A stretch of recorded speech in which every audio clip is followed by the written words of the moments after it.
Poliomyelitis, or polio, gripped the nation throughout the early 20th century, paralyzing or killing tens of thousands of people in the United States each year. It incited an intensive search for a cure, leading to the creations of the Salk and Sabin vaccines, a scientific triumph that largely eradicated polio from the world. Along the way, the American public would demonstrate their power to come together through the success of grassroots fundraisers such as the March of Dimes. The polio epidemic was a tragedy, but through its conquest, the medical community discovered the strength of vaccines, a triumph that can still be felt today.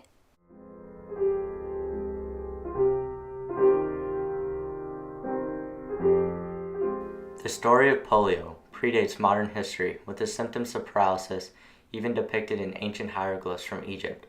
For centuries, however, it had a relatively minor impact and was largely unnoticed because children were exposed to the disease at an extremely young age when they were still protected by antibodies passed to them from their mother. However, as society progressed and sanitary conditions improved, children were exposed to the virus much later, making them more prone to getting the illness. Under these conditions, it did not take long for this forgotten menace to forever claw its name into history. The disease's impact greatly expanded in the 40s and early 50s, with nearly 58,000 cases of paralytic polio recorded in 1952. The experience of being in that era, it was brutal. You go to bed at night, and when you get up the next morning, you wonder who died during the night. It would hit so quickly, so very quickly. Poliomyelitis provided a unique terror in that its signature prey was very young children, leading to the nickname infantile paralysis. Vast numbers of the affected children survived, but remained severely handicapped. The widespread fear of the disease debilitated the entire nation, as it was not yet known how polio was spread.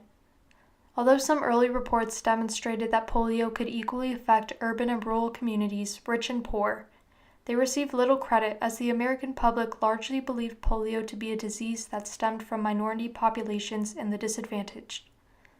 Fear of the unknown and of getting the disease brought out the worst in people and divided the nation.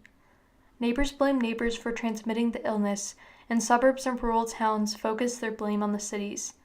Children were forced to stay inside and avoid other children during the summer months, but all of this was to no avail. Polio continued to come back each year. Although the scientific community struggled to make strides in the prevention of the transmission of polio, advances were made in the effort to curb its effects. For example, Elizabeth Kenny, a nurse from Australia, invented a treatment which involved using a hot, wet rag and passively exercising the affected limbs. This treatment, while initially controversial, would become an integral part of the rehabilitation of many patients. The principles behind this treatment would found the modern field of physical therapy. And it took a long time for people in America to do it, and a lot of the medical establishment still didn't. But I got it immediately. I got it within a day. Polio, although widely known for infecting children, also preyed on teens and adults.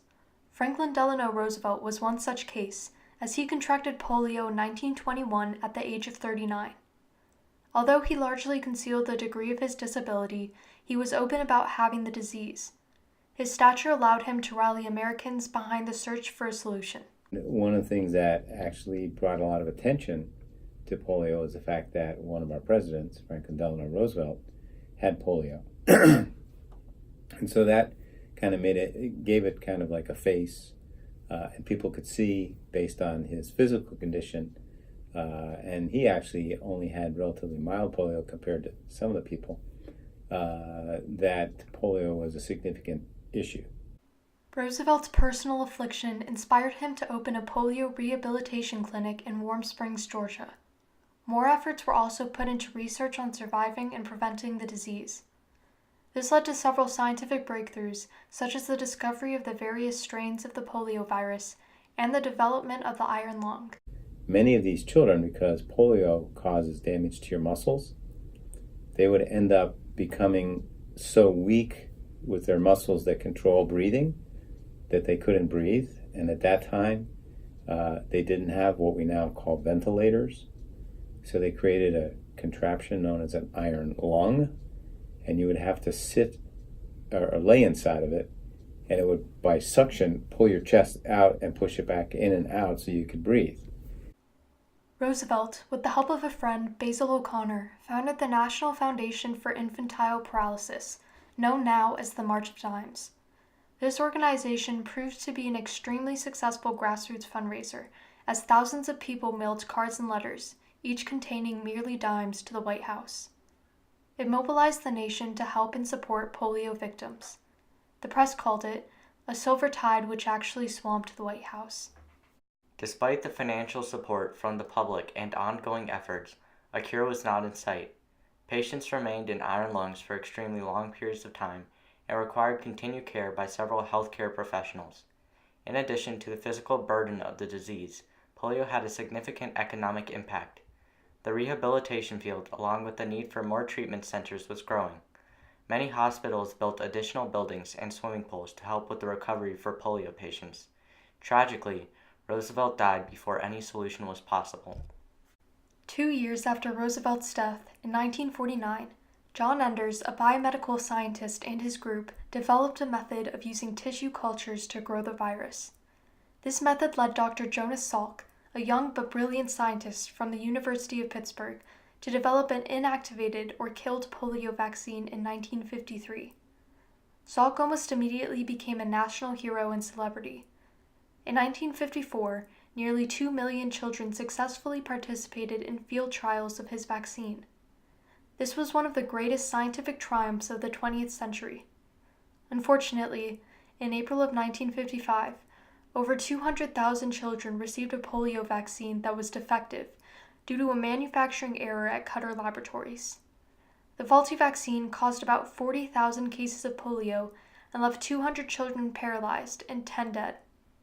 Although the mistake was purely manufactural and due to poor federal regulations at the time, the incident made it easy for the public to criticize the safety and performance of the vaccine itself, and Salk's reputation was forever tarnished. The incident also incited a sentiment of mistrust in vaccination efforts for some Americans. One of Salk's biggest critics was Dr. Albert B. Sabin from the University of Cincinnati, who told the press that the preparation of Salk's vaccine was pure kitchen chemistry, and that he didn't discover anything. At that time, Dr. Sabin was working on a live vaccine, where the polio virus was attenuated to a degree so that it was harmless to the patient but still protected them from contracting the illness.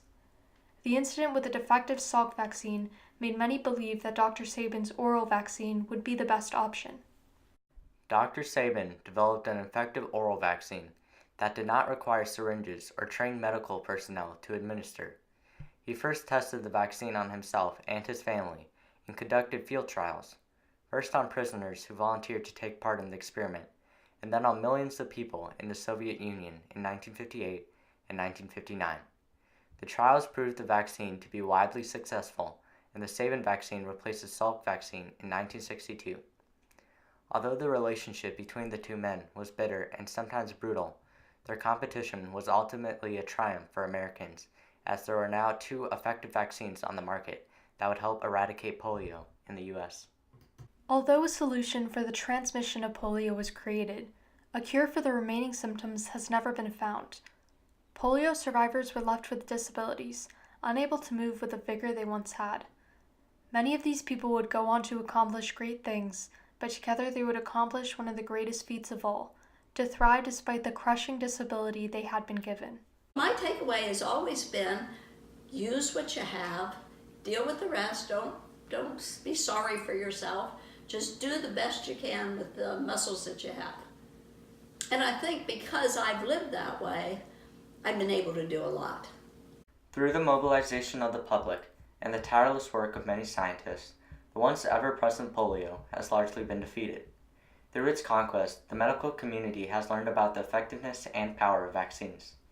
The ripples of this movement can still be felt today, whether it is with government regulations, better hospitals, or the common practice of receiving a shot. The tragedy of polio and the crusade that consumed both Salk and Sabin have led to one of the most significant triumphs in medical history.